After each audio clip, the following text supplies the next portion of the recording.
Hello friends, ओम श्री गणेशाय नमः।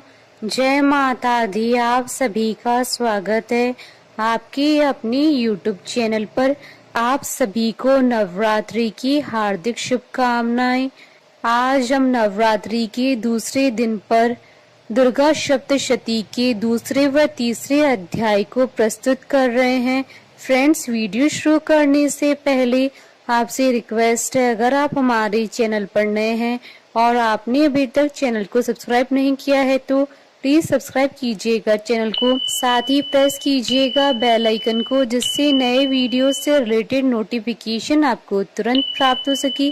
और वीडियो पसंद आने पर वीडियो को लाइक और शेयर जरूर कीजिएगा ताकि सभी भक्तों को इस वीडियो का लाभ प्राप्त हो सके। और कमेंट बॉक्स में जय माता दी जरूर लिखिएगा। या देवी सर्वभूतेषु शक्तिरूपेण संस्थिता नमस्तस्यै नमस्तस्यै नमस्तस्यै नमो नमः। दूसरा अध्याय प्रारंभ। देवताओं के तेज से देवी का प्रादुर्भाव और महिषासुर की सेना का वध। महर्षि मेधा बोले, प्राचीन काल में देवताओं और असुरों में पूरे 100 वर्षों तक घोर युद्ध हुआ था और देवराज इंद्र देवताओं के नायक थे। इस युद्ध में देवताओं की सेना परास्त हो गई थी और इस प्रकार संपूर्ण देवताओं को जीत महिषासुर इंद्र बन बैठा था। युद्ध के पश्चात हारे वे देवता प्रजापति श्री ब्रह्मा को साथ लेकर उस स्थान पर पहुंचे जहां पर कि भगवान शंकर विराजमान थे। देवताओं ने अपनी हार का सारा वृतांत भगवान श्री विष्णु और शंकर जी से कह सुनाया। वह कहने लगे कि हे प्रभु, महिषासुर सूर्य, चंद्रमा, इंद्र, अग्नि, वायु, यम, वरुण तथा अन्य देवताओं के सब अधिकार छीनकर सबका अधिष्ठाता स्वयं बन बैठा है। उसने समस्त देवताओं को स्वर्ग से निकाल दिया है। वह मनुष्यों की तरह पृथ्वी पर विचर रहे हैं। दैत्यों की सारी करतूत हमने आपको सुना दी है और आपकी शरण में इसलिए आए हैं कि आप उनके वध का कोई उपाय सोचें। देवताओं की बातें सुनकर भगवान श्री विष्णु और शंकर जी को दैत्यों पर बड़ा गुस्सा आया। उनकी भौहें तन गई और आंखें लाल हो गई। गुस्से में भरे हुए भगवान विष्णु के मुख से बड़ा भारी तेज निकला और उसी प्रकार का तेज भगवान शंकर, ब्रह्मा और इंद्र आदि दूसरे देवताओं के मुख से प्रकट हुआ। फिर वह सारा तेज एक में मिल गया और तेज का वह पुंज ऐसे दिखता था जैसे ज्वाज्वल्यमान पर्वत हो। देवताओं ने देखा कि उस पर्वत की ज्वाला चारों ओर फैली हुई थी और देवताओं के शरीर से प्रकट हुए तेज की किसी अन्य तेज से तुलना नहीं हो सकती थी। एक स्थान पर इकट्ठा होने पर वह तेज एक देवी के रूप में परिवर्तित हो गया और अपने प्रकाश से तीनों लोकों में व्याप्त जान पड़ा। वह भगवान शंकर का तेज था। उससे देवी का मुख प्रकट हुआ। यमराज के तेज से उसके सिर के बाल बने। भगवान श्री विष्णु के तेज से उसकी भुजाएं बनी। चंद्रमा के तेज से दोनों स्तन और इंद्र के तेज से जंगा तथा पिंडली बनी और पृथ्वी के तेज से नितंब भाग बना। ब्रह्मा के तेज से दोनों चरण और सूर्य के तेज से उनकी अंगुलियां पैदा हुई। वासुओं के तेज से हाथों की उंगलियां और कुबेर के तेज से नासिका बनी। प्रजापति के तेज से उसके दांत और अग्नि के तेज से उसके नेत्र बने। संध्या के तेज से उसकी भौहें और वायु के तेज से उनके कान प्रकट हुए। इस प्रकार उस देवी का प्रादुर्भाव हुआ था। महिषासुर से पराजित देवता उस देवी को देखकर अत्यंत प्रसन्न हुए। भगवान शंकर ने अपने त्रिशूल में से एक त्रिशूल निकालकर उस देवी को दे दिया और भगवान विष्णु ने अपने चक्र में से एक चक्र निकालकर उस देवी को दे दिया। वरुण ने देवी को शंख भेंट किया। अग्नि ने इसे शक्ति दी। वायु ने उसे धनुष और बाण दिए। सहस्त्र नेत्रों वाले श्री देवराज इंद्र ने उसे अपने वज्र से उत्पन्न करके वज्र दिया और ऐरावत हाथी का एक घंटा उतार कर देवी को भेंट किया। यमराज ने उसे काल दंड में से एक दंड दिया। वरुण ने उसे पाश दिया। प्रजापति ने उस देवी को स्फटिक की माला दी और ब्रह्मा जी ने उसे कमंडल दिया। सूर्य ने देवी के समस्त रोमों में अपनी किरणों का तेज भर दिया। काल ने उसे चमकती हुई ढाल और तलवार दी और उज्जवल हार और दिव्य वस्त्रों से भेंट किए। इनके साथ ही उसने दिव्य चूड़ामणि भी दी। 2 कुंडल, कंकण, उज्जवल अर्धचंद्र, बाहों के लिए बाजूबंद, चरणों के लिए नुपुर, गले के लिए सुंदर हंसली और अंगुलियों के लिए रत्नों की बनी हुई अंगूठियां उसे दी। विश्वकर्मा ने उनको फरसा दिया और उसके साथ ही कई प्रकार के अस्त्र और अभेद कवच दिए। और इसके अतिरिक्त उसने कभी न कुलमाने वाले सुंदर कमलों की मालाएं भेंट की। समुद्र ने सुंदर कमल का फूल भेंट किया। हिमालय ने सवारी के लिए सिंह और तरह तरह के रत्न देवी को भेंट किए। यक्ष राज कुबेर ने मधु से भरा हुआ पात्र और शेष नाग ने उन्हें बहुमूल्य मणियों से विभूषित नागहार भेंट किया। इसी तरह दूसरे देवताओं ने भी उसे आभूषण और अस्त्र देकर उसका सम्मान किया। इसके पश्चात देवी ने उच्च स्वर से गर्जना की। उनके इस भयंकर नाद से आकाश गूंज उठा। देवी का वह उच्च स्वर से किया हुआ सिंहनाद समा न सका। आकाश उनके सामने छोटा प्रतीत होने लगा। उससे बड़े जोर की प्रतिध्वनि हुई जिससे समस्त विश्व में हलचल मच गई और समुद्र कांप उठे, पृथ्वी डोलने लगी और सबके सब पर्वत हिलने लगे। देवताओं ने उस समय प्रसन्न हो सिंहवाहिनी जगतमयी देवी से कहा, देवी तुम्हारी जय हो। इसके साथ महर्षियों ने भक्ति भाव से विनम्र होकर उनकी स्तुति की। संपूर्ण त्रिलोकी को शोकमग्न देखकर दैत्यगण अपनी सेनाओं को साथ लेकर और हथियार आदि सजाकर उठ खड़े हुए। महिषासुर के क्रोध की कोई सीमा नहीं थी। उसने क्रोध में भरकर कहा, यह सब क्या उत्पात है। फिर वह अपनी सेना के साथ उस ओर दौड़ा जिस ओर से भयंकर नाद का शब्द सुनाई दिया था और आगे पहुंचकर उसने देवी को देखा जो कि अपनी प्रभा से तीनों लोकों को प्रकाशित कर रही थी।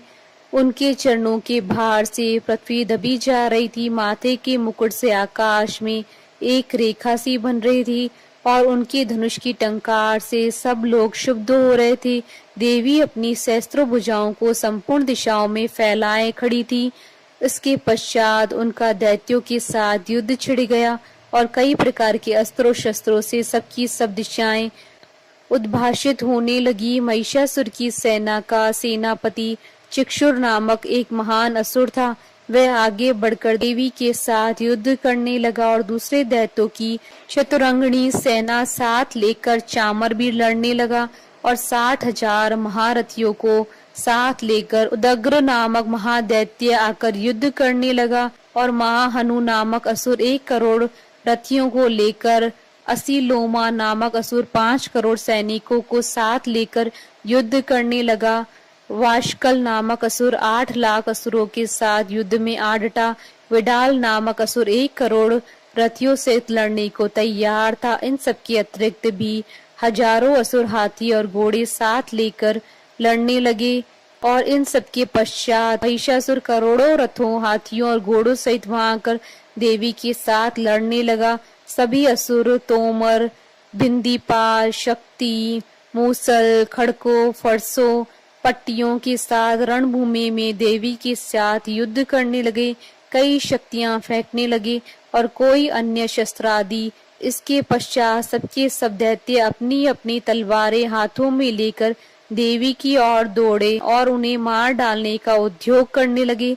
मगर देवी ने क्रोध में भरकर खेल ही खेल में उनके सब अस्त्रों शस्त्रों को काट दिया। इसके पश्चात ऋषियों और देवताओं ने देवी की स्तुति आरंभ कर दी।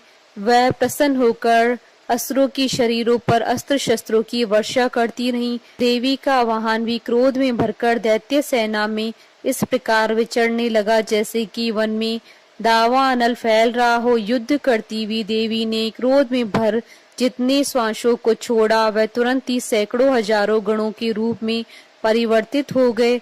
फरसे, बिंदीपाल, खड़क तथा पटिश इत्यादि अस्त्रों के साथ दैत्यों से युद्ध करने लगे। देवी की शक्ति से बड़े हुए वह गण दैत्यों का नाश करते हुए ढोल, शंख, मृदंग आदि बजा रहे थे। तदंतर देवी ने त्रिशूल, गदा, शक्ति, खड़क इत्यादि से सहस्त्रों असुरों को मार डाला। कितनों को घंटे की भयंकर आवाज से ही यमलोक पहुंचा दिया। कितने ही असुरों को उसने पास में बांधकर पृथ्वी पर धर घसीटा। कितनों को अपनी तलवारों से टुकड़े टुकड़े कर दिया और कितनों को गदा की चोट से धरती पर सुला दिया। कई दैत्य मूसल की मार से घायल होकर रक्त वमन करने लगे और कई शूल से छाती फट जाने के कारण पृथ्वी पर लेट गए और कितनों की बाण से कमर टूट गई। देवताओं को पीड़ा देने वाले दैत्य कट कट कर मरने लगे। कितनों की बाहें अलग हो गई, कितनों की ग्रीवाएं कट गई, कितनों के सिर कटकर दूर भूमि पर लुढ़क गए, कितनों के शरीर बीच में से कट गए और कितनों की जंघाएं कट गई और वह भी पृथ्वी पर गिर पड़े। कितने ही सिरों व पैरों के कटने पर भी भूमि पर से उठ खड़े हुए और शस्त्र हाथ में लेकर देवी से लड़ने लगे। और कई दैत्यगण भूमि में बाजों की ध्वनि के साथ नाच रहे थे। कई असुर जिनके सिर कट चुके थे बिना सिर के धड़ से ही हाथ में शस्त्र लिए हुए लड़ रहे थे। दैत्य रह रह कर ठहरो ठहरो कहते हुए देवी को युद्ध के लिए ललकार रहे थे। जहाँ पर यह घोर संग्राम हुआ वहाँ की भूमि रथ, हाथी, घोड़े और असुरों की लाशों से भर गई थी। असुर सेना के बीच रक्तपात होने के कारण रुधिर की नदियां बह रही थी और इस तरह देवी ने असुरों की विशाल सेना को क्षण भर में इस तरह से नष्ट कर डाला जैसे तृणकाष्ठ के बड़े समूह को अग्नि नष्ट कर डालती है।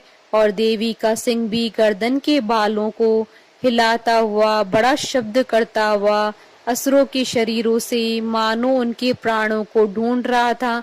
वहां देवी के गणों ने जब दैत्यों के साथ युद्ध किया तो देवताओं ने प्रसन्न होकर आकाश से उन पर पुष्प वर्षा की।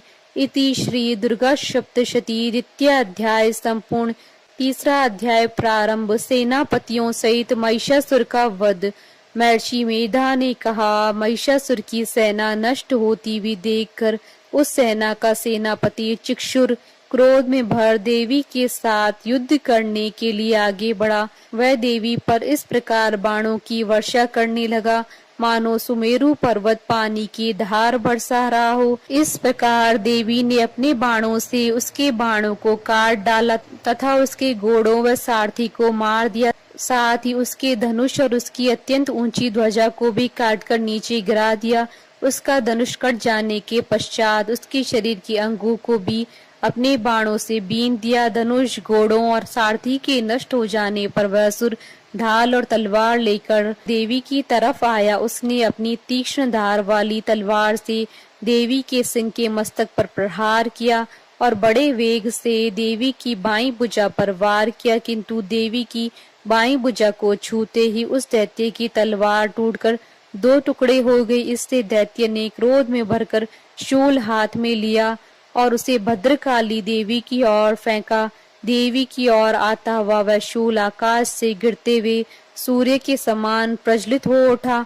उस शूल को अपनी ओर आते देखकर देवी ने भी शूल छोड़ा और महाअसुर के शूल के 100 टुकड़े कर दिए और साथ ही महाअसुर के प्राण भी हर लिए। चिक्षुर के मरने पर देवताओं को दुख देने वाला चामर नामक दैत्य हाथी पर सवार होकर देवी से लड़ने के लिए आया और उसने आने के साथ ही शक्ति से प्रहार किया, किंतु देवी ने अपनी हुंकार से ही उसे तोड़कर पृथ्वी पर डाल दिया। शक्ति को टूटा हुआ देखकर दैत्य ने क्रोध से लाल होकर शूल को चलाया, किंतु देवी ने उसको भी काट दिया। इतने में ही देवी का सिंह उछलकर हाथी के मस्तक पर सवार हो गया और दैत्य के साथ बहुत ही तीव्र युद्ध करने लगा। फिर वह दोनों लड़ते हुए हाथी पर से पृथ्वी पर आ गिरे और दोनों बड़े क्रोध से लड़ने लगे। फिर सिंह बड़े जोर से आकाश की ओर उछला और जब पृथ्वी की ओर आया तो अपने पंजे से चामर का सिर धड़ से अलग कर दिया। क्रोध से भरी हुई देवी ने शिला और वृक्ष आदि की चोटों से उदग्र को भी मार दिया। कराल को दांतों, मुक्कों और थप्पड़ों से चूर्ण कर डाला।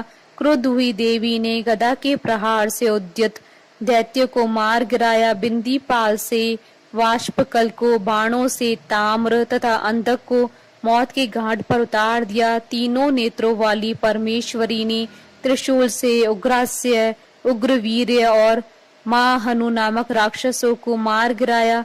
उसने अपनी तलवार से ही विडाल नामक दैत्य का सिर काट डाला तथा अपने बाणों से दुर्धर और दुर्मुख राक्षसों को यमलोक को पहुंचा दिया।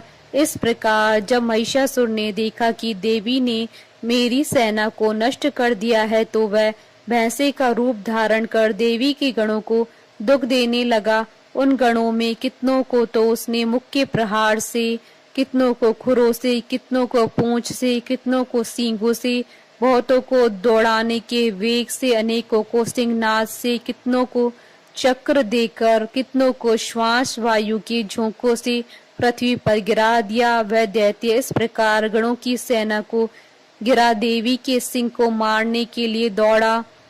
इस पर देवी को बड़ा गुस्सा आया। उधर दैत्य भी क्रोध में भरकर धरती को खुरों से खोदने लगा तथा सींगों से पर्वतों को उखाड़ उखाड़ कर धरती पर फेंकने लगा और मुख से शब्द करने लगा।